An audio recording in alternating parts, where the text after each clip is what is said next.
একজন মানুষের জন্ম নেওয়া থেকে শুরু করে তার মৃত্যু পর্যন্ত যিনি পাশে থাকেন তিনি হলেন নার্স। কথাটা কিন্তু অনেক ডিপ এবং গভীর কথা। একটা শিশু যখন জন্মগ্রহণ করে হসপিটালে, তখন প্রথম যার কোলে ওঠে, প্রথম তাকে যে পাশে থাকে তিনি হলেন নার্স। এবং একটা মানুষ যখন তার শেষ নিঃশ্বাস ত্যাগ করে কোনো হসপিটালের বেডে, তখনও কিন্তু তার পাশে থাকেন নার্স। তো নার্সের এই পদটি কতটা গুরুত্বপূর্ণ এবং কতটা দায়িত্বমূলক তোমরা সেটা বুঝতে পারছো। আর তোমরা যারা যারা এই ভিডিওটা দেখছো এবং নার্স হতে চাও, তাদেরকে প্রথমে অনেক অনেক সম্মান জানাই, অনেক স্যালুট জানাই এবং তোমাদেরকে অসংখ্য ধন্যবাদ যে তোমরা শুধুমাত্র একটা প্রফেশনকে বেছে নাওনি, তোমরা বেছে নিয়েছো একটা দায়িত্ব, একটা সেবা, একটা মানবতার কাজ। তোমরা শুধুমাত্র প্রফেশনের জন্য বা আম, যে এর প্রফেশন ভালো, এর ফিউচার ভালো, সেটা তো আছেই, তার সাথে তোমরা যে দায়িত্বমূলক কাজটি বেছে নিয়েছো সেটা তোমরা কল্পনাও করতে পারছো না। ডাক্তার ভগবান, ডাক্তার এর পরের স্থানে কিন্তু নার্সদের। নার্স কতটা গুরুত্বপূর্ণ আজকের দিনে সেটা কিন্তু তোমাদেরকে আলাদাভাবে বুঝিয়ে দেওয়া লাগবে না। তো তোমরা যারা যারা তোমাদের এই স্বপ্নের সিঁড়ি পার করে নার্স হতে চাও, তাদের জন্য আজকের ভিডিওটা প্রথম থেকে শেষ পর্যন্ত দেখবে। ভিডিও ভালো লাগলে অবশ্যই একটা লাইক করবে। তোমরা নার্স কে কে হতে চাও তোমরা কমেন্ট করে জানাবে, এবং তোমরা কোথা থেকে ভিডিওটা দেখছো, সরকারি না বেসরকারি নার্স হতে চাও সেটা ভিডিওতে জানাবে। আজকের ভিডিওতে যে কয়টি পদ্ধতির মাধ্যমে তুমি নার্স হতে পারো সেটা জানাবো। শুধুমাত্র একটা নয়, একাধিক পদ্ধতির মাধ্যমে কিন্তু তুমি নার্স হতে পারো।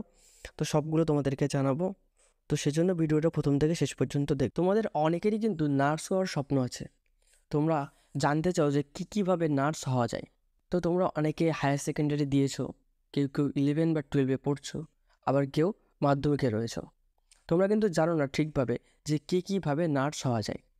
তো আজকে তোমাদেরকে জানাবো যে 3 রকম পদ্ধতিতে বা 3টে রাস্তার মাধ্যমে কিন্তু তুমি নার্স হতে পারো। তো সম্পূর্ণটা জানার জন্য ভিডিওটি শেষ পর্যন্ত থাকবে। তোমাদেরকে জানাবো নার্স কীভাবে হতে পারো। সব পদ্ধতির আলাদা আলাদা নিয়ম আছে, আলাদা আলাদা পদ্ধতি আছে নার্স হওয়ার। সব কিছু সম্পর্কে তোমাদের জানাবো। সরকারিভাবে বেসরকারিভাবে তুমি বিভিন্ন রকমভাবে কিন্তু নার্স হতে পারো, তো সেই সম্পর্কে তোমাকে জানাবো। তো নার্স হওয়ার জন্য ভারতবর্ষের যে কোনো জায়গা থেকে নার্সিং কোর্স করা যেতে পারে। সরকারি প্রতিষ্ঠানের পাশাপাশি বেসরকারি প্রতিষ্ঠানে এখন নার্সিং পড়ানো হচ্ছে। শুধু কোর্স করার সময় দেখে নিতে হবে প্রত্যেকটি ইন্ডিয়ান নার্সিং কাউন্সিলের বৈধতা আছে কিনা। মানে তুমি সরকারি এবং বেসরকারি উভয় ক্ষেত্রেই কিন্তু উভয়ভাবেই কিন্তু তুমি নার্স হতে পারো। সরকারিভাবে কীভাবে হতে পারো এবং বেসরকারি কীভাবে হতে পারো সব কিছু আজকে জানাবো। তো তোমাকে আসল যেটা দেখতে হবে, তুমি সরকারিভাবে করো বা বেসরকারিভাবে করো। সরকারিভাবে করলে তো সেখানে ইন্ডিয়ান নার্সিং কাউন্সিলের বৈধতা থাকবেই, কিন্তু বেসরকারি যে কলেজগুলো থেকে তোমরা নার্সিং করবে বা বেসরকারি ইনস্টিটিউট থেকে নার্সিং করবে, সেখানে কিন্তু অবশ্যই চেক করতে হবে ইন্ডিয়ান নার্সিং কাউন্সিলের বৈধতা আছে কিনা। ইন্ডিয়ান নার্সিং কাউন্সিলের স্বীকৃতি ছাড়া নার্সিং কোর্স করে কোনো লাভ হবে না। একমাত্র তারাই ভারত সরকারের স্বাস্থ্য ও পরিবার কল্যাণ মন্ত্রকের অন্তর্ভুক্ত একটি স্বশাসিত সংস্থা। দেশের সমস্ত নার্সিং কোর্স পরিচালনার ভার তাদের উপর। এবার দেখে নেব যে নার্সিং কীভাবে করতে পারো বা কীভাবে তুমি নার্স হতে পারো। তো নার্স হতে গেলে তোমাকে 3টে পদ্ধতির মাধ্যমে তুমি নার্সিং করতে পারো। প্রথমটা হলো ANM মানে অক্সিলারি নার্স মিডওয়াইফ। সেকেন্ড হলো GNM বা জেনারেল নার্সিং অ্যান্ড মিডওয়াইফ, এবং থার্ড হলো BSc নার্সিং। তো ANM, GNM, BSc নার্সিং সবগুলোর কিন্তু আলাদা আলাদা পদ্ধতি, আলাদা আলাদা নিয়ম, সব কিছুর এজ লিমিট, কোয়ালিফিকেশান মোটামুটিভাবে আলাদা, স্যালারিও আলাদা। তো সব কিছু তোমাদেরকে জানাবো আস্তে আস্তে। ANM নার্সিং করে তুমি কেমন ধরনের নার্স হতে পারো, GNM নার্সিং করে তুমি কেমন ধরনের নার্স হতে পারো, এবং BSc নার্সিং করে তুমি কেমন ধরনের নার্স হতে পারো। অবশ্যই 3টে পদ্ধতি যখন 3টে তুমি যে কোনো একটাই করলে একই টাইপের নার্স হবে সেটা কিন্তু না, প্রত্যেক ক্ষেত্রে আলাদা আলাদা। তো প্রথমে জেনে নেব ANM বা অক্সিলারি নার্স অ্যান্ড মিডওয়াইফ। 1.5 থেকে 2 বছরের এই ডিপ্লোমা কোর্সের জন্য আবেদন করতে হলে কমপক্ষে বয়সসীমা হতে হবে তোমাকে 17 থেকে 35 বছর। মানে এখানে এজ লিমিট তোমাকে 17 থেকে 35-এর মধ্যে হতে হবে। এবং এই কোর্স ডিউরেশন হলো 1.5 থেকে 2 বছরের ভিতরে তোমাদের একটা ডিপ্লোমা কোর্সের আওতায় পড়ে। শিক্ষাগত যোগ্যতা হিসাবে মাধ্যমিকে কমপক্ষে 45% নাম্বার নিয়ে তোমাকে পাশ করতে হবে। তুমি আর্টস, কমার্স, সায়েন্স যে কোনো ব্যাকগ্রাউন্ড থেকে হতে পারো, সেটা এখানে কোনো জরুরি না। কিন্তু উচ্চ মাধ্যমিকে তোমাকে 45% মিনিমাম নম্বর নিয়ে কিন্তু তোমাকে উচ্চ মাধ্যমিক পাশ করতে হবে। নির্বাচন হবে উচ্চ মাধ্যমিকের নম্বরের ভিত্তিতে। এই কোর্সে সুযোগ পেতে হলে তোমাকে শারীরিক দিক থেকে যথেষ্ট সুস্থ থাকতে হবে, কারণ যেহেতু তুমি একজন নার্স হবে, তুমি অন্যের সেবা করবে, সেহেতু তোমার এখানে কিন্তু সুস্থ হওয়াটা খুবই জরুরি। সেজন্য তোমাকে একটা শারীরিক সুস্থ থাকতে হবে এবং এই আবেদনের পর একটা মেডিকেল টেস্ট কিন্তু তোমাকে পার করতে হবে। সেজন্য শারীরিক সুস্থ থাকাটা অত্যন্ত জরুরি।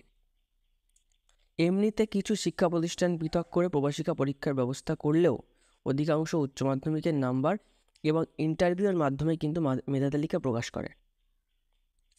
এক্ষেত্রে থিওরি ক্লাসের তুলনায় প্র্যাকটিক্যাল ক্লাসে হাতে কলমে কাজ শেখার ব্যবস্থা থাকে। মানে তোমরা যখন এএনএম নার্সিং করবে, তোমাদের থিওরি ক্লাসের তুলনায় কিন্তু যেটা প্র্যাকটিক্যাল ক্লাস বা হাতে কলমে যেটা কাজ, সেটা কিন্তু তোমাদেরকে বেশি ভালো করে করানো হয়। 11টি সরকারি নার্সিং স্কুলে এই কোর্সটি পড়ানো হয় এবং যেখানে 11টি নার্সিং স্কুলে এই সিট সংখ্যা কিন্তু 530টা। ঠিক আছে, তো 11টি নার্সিং স্কুল এবং 530টা সিট সংখ্যা। তো তোমরা এএনএম নার্সিং সম্পর্কে জানলে, এএনএম নার্সিংয়ে এখানে তুমি যদি এএনএম নার্সিংয়ে কোনো সরকারি প্রতিষ্ঠানের সুযোগ পাও নার্সিং করার পর, তাহলে কিন্তু তোমার স্যালারি কিন্তু 15,000 থেকে 25,000 টাকার ভিতরে থাকবে। ঠিক আছে, তো এএনএম নার্সিং জানার পরে এবার তোমাদেরকে জানাবো জিএনএম নার্সিং। তোমরা কীভাবে জিএনএম নার্সিং করতে পারো, এবং আমার মনে হয় জিএনএম নার্সিংটা বেটার, কারণ এএনএম নার্সিংয়ের থেকে জিএনএম নার্সিংয়ের স্যালারিটাও বেশি এবং এক্ষেত্রে তোমাদের কাজের সুবিধাও বেশি পাবে। এএনএম নার্সিং করে কিন্তু তুমি শুধুমাত্র রাজ্যের মধ্যে সীমাবদ্ধ থাকবে, তুমি রাজ্যের বাইরে কিন্তু নার্সের জন্য কাজ করতে পারবে না। তুমি শুধুমাত্র রাজ্যের ভিতরের যে হসপিটাল, সরকারি হসপিটালগুলো আছে সেখানেই কিন্তু তুমি কাজ করতে পারবে। কিন্তু জিএনএম নার্সিং করলে তুমি অল ওভার ইন্ডিয়াতে কিন্তু নার্সিংয়ের কাজ করতে পারবে। তো এবার জেনে নেব জিএনএম নার্সিং সম্পর্কে। তো জিএনএম নার্সিংয়ের বয়সসীমা 17 থেকে 27 বছর পর্যন্ত।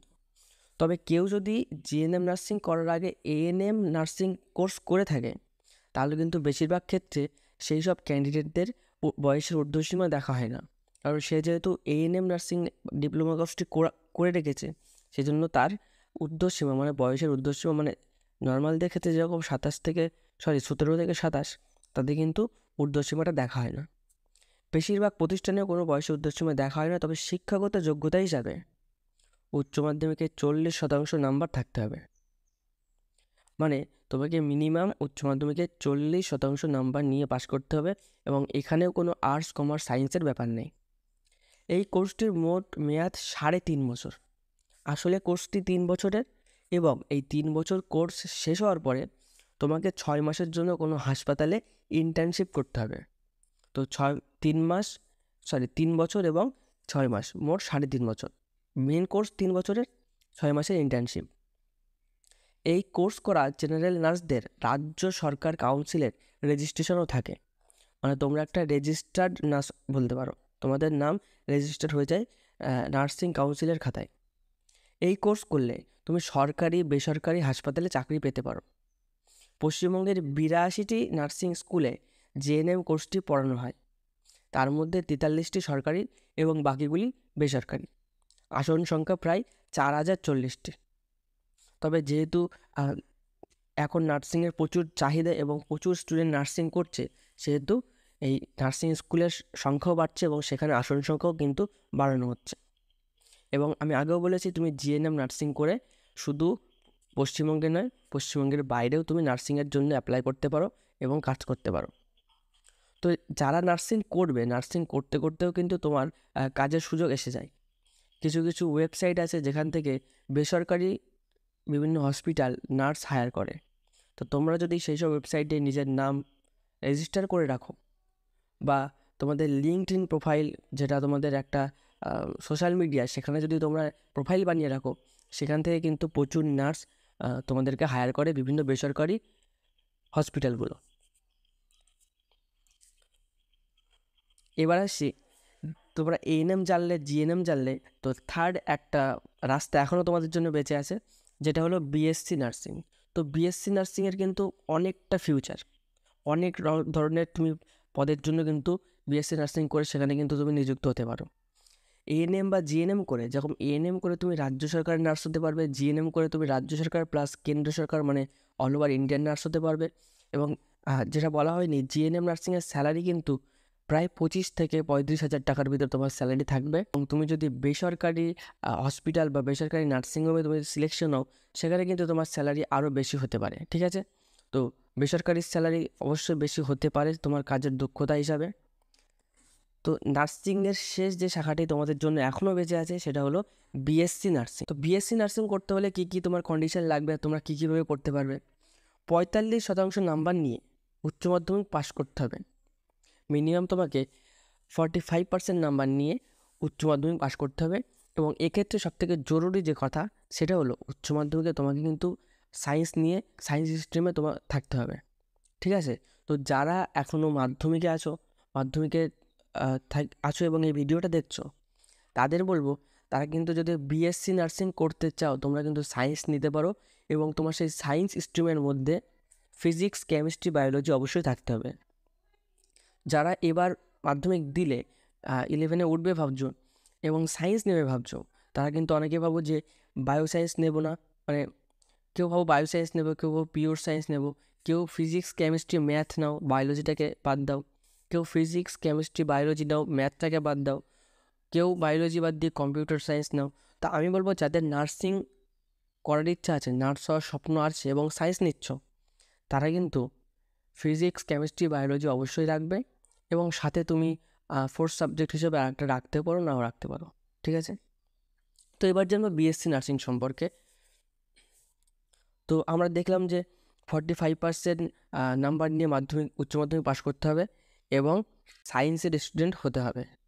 কোর্সটির সময়সীমা 4 বছরের।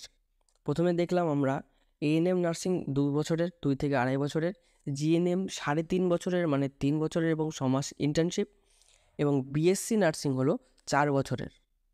এটা কিন্তু সবথেকে বেশি দিনের, তবে এর ভ্যালুটাও সবথেকে বেশি।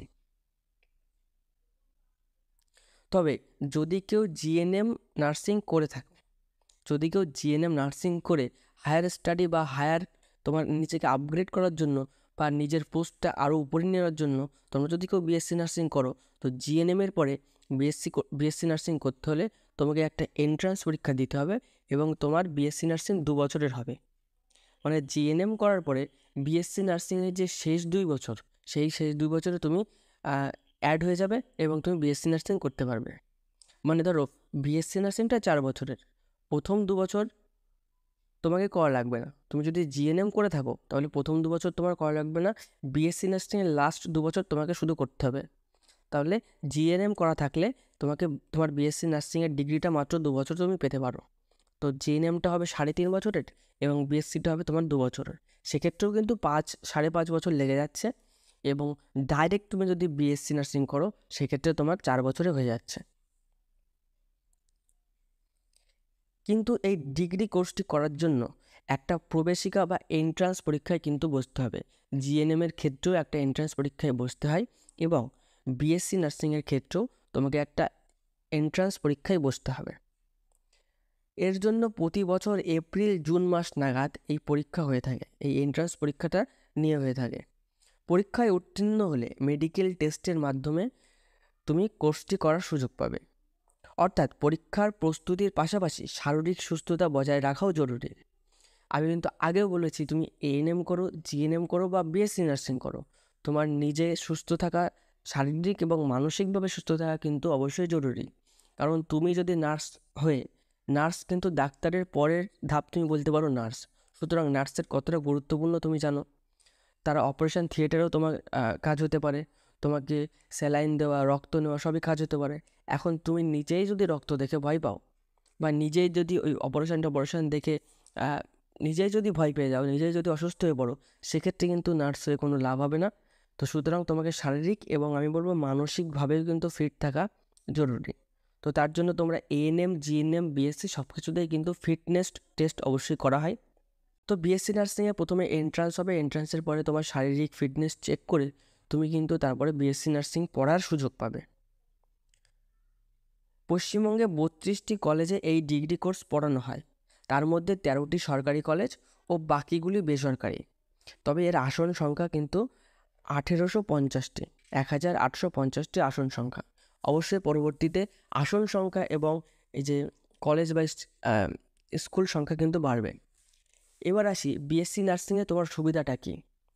জিএনএম, এএনএম নার্সিং যেরকম রাজ্য সরকারের ভিতরে, এবং জিএনএম নার্সিং অল ওভার ইন্ডিয়ার ভিতরে করতে পারো। এবং জিএনএম নার্সিংয়ে তুমি নার্স, অ্যাসিস্ট্যান্ট নার্স এবং আরও বিভিন্ন রকম পদে তুমি নিয়োগ হতে পারো। বিএসসি নার্সিংয়ে এক্সট্রা যে ফ্যাসিলিটি, সেটা হলো তুমি অ্যাকাডেমিক লাইনে যেতে পারো। তুমি যদি বিএসসি নার্সিং করার পর মনে করো যে তুমি অ্যাকাডেমিক লাইনে যাবে বা টিচিং লাইনে যাবে, তো তুমি কিন্তু ওই বিএসসি নার্সদের কিন্তু তুমি পড়াতে পারো। মানে তুমি বিএসসি নার্সিং করেছো, যারা তোমাদেরকে পড়িয়েছেন, যেসব প্রফেসররা তোমাদেরকে পড়িয়েছে, তুমি কিন্তু সেই প্রফেসর হতে পারো। বা বিএসসি নার্সিংয়ের যে অ্যাকাডেমিক লেভেল বা যে শিক্ষকতা লেভেল, সেখানে কিন্তু তুমি বিএসসি নার্সিংটা অ্যাপ্লাই করতে পারো। এক্সট্রা যে ফ্যাসিলিটি সেটা হলো বিএসসি নার্সিং করে তুমি শিক্ষক হতে পারো, নার্সিংয়ের টিচার হতে পারো।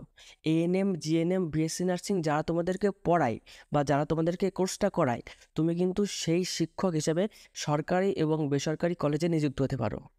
মানে তুমি পরবর্তীতে এই নার্সিং পড়াতে পারো, ঠিক আছে, সহজ ভাষায়। তাছাড়াও এএনএম এবং জিএনএমের যে ফ্যাসিলিটিগুলো আছে সেগুলো তো পাবেই। তো ভিডিও এখানেই শেষ না, আরও একটু ভিডিওটা আছে, ভিডিওটা একটু দেখে নাও। পোস্ট বেসিক বিএসসি ডিগ্রিটা কী? পোস্ট বেসিক বিএসসি ডিগ্রিটা আর কিছুই না, ওই জিএনএম পাস করার পর 2 বছরের যে এক্সট্রা যে ডিগ্রিটা তুমি করে বিএসসি নার্সিংয়ের ব্যাচেলার ডিগ্রিটা পেতে পারো, সেটাই হলো পোস্ট বেসিক ডিগ্রি। আর একটা কথা, বিএসসি নার্সিং করে কিন্তু তুমি ব্যাচেলার ডিগ্রি পাবে, কিন্তু এএনএম, জিএনএম করে কিন্তু তোমার কোনো ডিগ্রি হবে না। বিএসসি নার্সিং করে তোমার কাছে একটা ডিগ্রি হতে পারো, তুমি বলতে পারো যে নার্সিংয়ের উপরে অনার্স করা টাইপের, ঠিক আছে, সেরকমই কিন্তু বিএসসি নার্সিং হয়। আর পোস্ট বেসিক নার্সিং ওই জিএনএম পাস করার পর এন্ট্রান্স পরীক্ষা দিয়ে এই কোর্স করার সুযোগ হয়। পশ্চিমবঙ্গে 12টি কলেজ আছে, যেখানে আসন সংখ্যা মাত্র 495টি। তো জিএনএম দেওয়ার পর এন্ট্রান্সে মাত্র যে 495 জন সুযোগ পাবে, তারাই কিন্তু 12টি কলেজে পড়ার সুযোগ পাবে। এরপরে আসছে আর একটা ধাপ, যেখানে বিএসসি নার্সিং করার পরেও তুমি নিজেকে আরও আপগ্রেড করতে পারো, আরও উঁচু উঁচু লেভেলে নিয়ে যেতে পারো। তো বিএসসি নার্সিং করে তোমার যে স্যালারি, সেটা কিন্তু বলা হয়নি, স্যালারিটাও কিন্তু অনেকটা হাই। তুমি মিনিমাম 40,000 থেকে শুরু করে 1 লাখ 1.5 লাখ টাকা পর্যন্ত তুমি স্যালারি পেতে পারো। কারণ অ্যাকাডেমিক লাইনে তুমি গেলে তোমার অনেক সেখানে তুমি যদি বিভিন্ন রকম কলেজে যদি টিচার হতে পারো, প্রফেসর হতে পারো, সেক্ষেত্রে কিন্তু তোমার অনেকটা ইনকাম। এবং বিএসসি নার্সিং করলে তোমার এমএসসি নার্সিং বা এরপরে তোমার আরও বড় বড় যে ডিগ্রি আছে, সেই ডিগ্রিগুলো কিন্তু তোমার করার সুযোগ খুলে যায়। তো এরপরে জানবো এমএসসি নার্সিং। 2 বছরের এই কোর্সে কমপক্ষে শিক্ষাগত যোগ্যতা হিসাবে বিএসসি নার্সিংয়ে 55% নম্বর লাগে। একটি কমন এন্ট্রান্স টেস্টে বসতে হয়, সেটিতে পাশ করলে তবে এই উচ্চশিক্ষার দরজা তোমার জন্য খুলে যাবে। এই কোর্স একবার করে নিতে পারলে উচ্চ পদের নার্সের চাকরি পাওয়ার সুযোগ থাকছে তোমার কাছে, যেমন nursing in charge, clinical instructor, nursing executive, nursing superintendent, nursing supervisor, medical advisor ইত্যাদি। মানে তুমি এমএসসি নার্সিং করার পরে এই যেগুলো বললাম, এই পদে কিন্তু তুমি নিযুক্ত হতে পারো।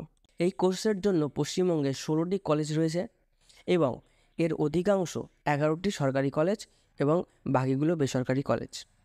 আসন সংখ্যা 285টি মাত্র। এছাড়া কেউ চাইলে নার্সিং বিষয়ে এমএসসি করার পরে এমফিল এবং পিএইচডি করার সুযোগ আছে, সেটা আরও অনেকটা লেন্দি প্রসেস, এবং সেটা করতে পারলে তুমি অনেক বড় বড় মানে ভারতের অনেক বড় বড় নামি দামি হসপিটালে কিন্তু তুমি নার্স হিসাবে নিযুক্ত হতে পারো বা টিচিং প্রফেশনে যেতে পারো। রাজ্য এবং রাজ্যের বাইরে নার্সিং নিয়ে পড়ার একাধিক প্রতিষ্ঠান আছে। প্রায় সমস্ত মেডিকেল কলেজ ও হাসপাতালে কলেজ অফ নার্সিং আছে। এছাড়া বহু বেসরকারি শিক্ষা প্রতিষ্ঠানেও এটি পড়ানো হয়। এবার তোমরা যারা সরকারি নার্সিং নিয়ে পড়তে চাও বা এরকম এন্ট্রান্স পরীক্ষা দিয়ে নার্সিং করতে চাও, তারা তো ভালো। তারা কীভাবে প্রিপারেশান নেবে? এবার মেন কথা হচ্ছে কীভাবে প্রিপারেশান নেবে। প্রিপারেশান কিন্তু নিতে হবে, কারণ এখন কম্পিটিশান অনেকটা হাই। তো প্রিপারেশান নেওয়ার জন্য তোমরা স্ক্রিনে যে নাম্বারটা দেখতে পাচ্ছ, সেই নাম্বারে কিন্তু মেসেজ করতে পারো। তোমরা জানো আমাদের ফাইনাল স্টাডির নিজস্ব অ্যাপের মাধ্যমে বিভিন্ন রকম কোর্স এবং বিভিন্ন রকম ক্লাস করানো হয়। তো আমরা বিএসসি নার্সিংয়ের উপরেও ক্লাস করাবো। তোমরা যদি ইন্টারেস্টেড হও, তোমরা ওই হোয়াটসঅ্যাপ নাম্বারে তোমরা যদি মেসেজ করো, তোমাদেরকে সম্পূর্ণ গাইড করে নেওয়া হবে এবং তোমরা সেখান থেকে বিস্তারিত জানতে পারবে। আর কেউ যদি সম্পূর্ণ বেসরকারি কলেজ থেকে, বেসরকারি ইনস্টিটিউট থেকে নার্সিং কোর্সটি করতে চাও, মানে কোনো রকম এন্ট্রান্স পরীক্ষা না দিয়ে শুধুমাত্র তুমি বেসরকারি প্রতিষ্ঠান থেকে নার্সিং কোর্সটা করতে চাও, তাহলে কিন্তু তুমি আমাদের সাথে যোগাযোগ করতে পারো। আমাদের পরিচিত যে ইনস্টিটিউটগুলো আছে সেখানে তোমাদেরকে নার্সিং করানোর সুযোগ আমরা করিয়ে দিতে পারি। এবার নার্সিং করতে গেলে কিন্তু বেসরকারি প্রতিষ্ঠান থেকে তুমি যদি করতে চাও, সেখানে কিন্তু অনেক টাকা খরচ হয়। কম করে তোমাকে 3 থেকে 5 লাখ টাকা খরচ হবে। তো তোমরা যদি টাকা খরচ করতে, মানে ওই খরচটা অ্যাফোর্ড করতে পারো, তাহলে কিন্তু তোমরা আমাদের সাথে যোগাযোগ করতে পারো, বা যে বেসরকারি শিক্ষা প্রতিষ্ঠান আছে সেখানে কিন্তু তোমরা যোগাযোগ করে সেখান থেকে নার্সিং কোর্সটা করতে পারো। তো যারা ভাবছো যে টাকা খরচ করে করলেও তাড়াতাড়ি করে নেবো, তারা করে নিতে পারো।